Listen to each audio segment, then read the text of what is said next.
Welcome to Pindar Poetry. We hope you learned something new. You start by mounting the external drive and creating a dedicated backup folder.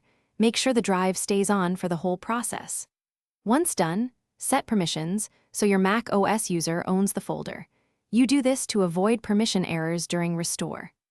Next, locate the local backup path at ~library/application support/mobile-sync/backup and move that backup folder into the external backup folder. Do not delete the original until the symlink is confirmed.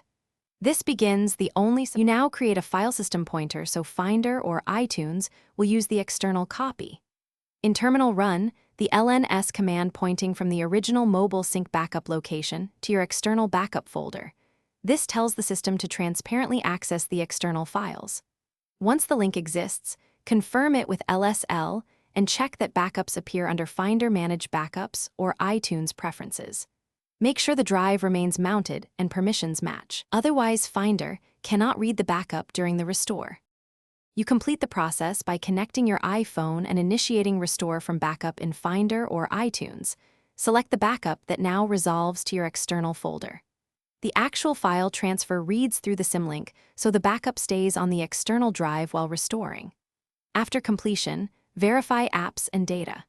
If anything goes wrong, first ensure the external drive is mounted and writable, then check ownership and recreate the symlink. This single troubleshooting step fixes most permission and path issues quickly. Thanks for watching. Consider subscribing if we helped you.